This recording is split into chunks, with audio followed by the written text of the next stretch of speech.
আসসালামু আলাইকুম everyone, welcome back to my পুতুল রান্নাঘর। আজকের রেসিপি হচ্ছে বোম্বাই মরিচের সস। তো আমি অনেকগুলো বোম্বাই মরিচ নিয়েছি, তো এটা এখন আমি সিদ্ধ করে নিব। বোম্বাই মরিচটা আমি সিদ্ধ করতে বসিয়েছি। তো সসটা বানাতে লাগবে আমার তেঁতুল,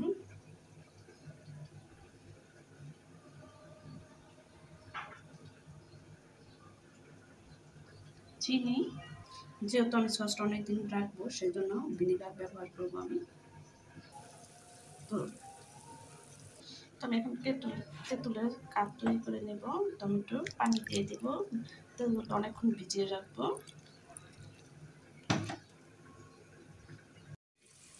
তো বোম্বাই মরিচটা সেদ্ধ হয়ে গেছে, এখন আমি ব্লেন্ড করে নেব। তো বোম্বাই মরিচটা আমি ব্লেন্ড করে নিয়েছি, আর সাথে তেঁতুলের কাপ তৈরি করে নিয়েছি। তো এখন আমি বোম্বাই মরিচটা ফ্রাই প্যানে দিয়ে দেব।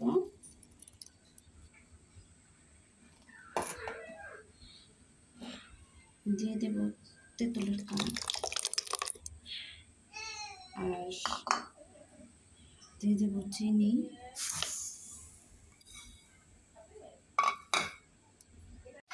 এটা অল্প আছে জাল দিতে হবে। এখন আমি দিয়ে দিব লবণ, এটা অল্প আছে লাড়া দিতে হবে, জাল দিতে হবে।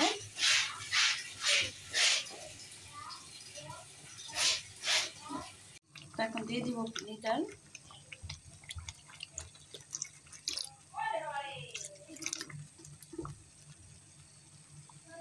আমার সসটা অল্প আছে করতে হবে। আর ভিনেগারটা দিয়ে দিয়েছি, এটা অনেকদিন রেখে খাওয়া যাবে। আমার সসটা হয়ে গেছে, ঠান্ডা হলে আমি একটা ঝাড়ে ভরে নেব। এখন আমি চুলাটা অফ করে দেব।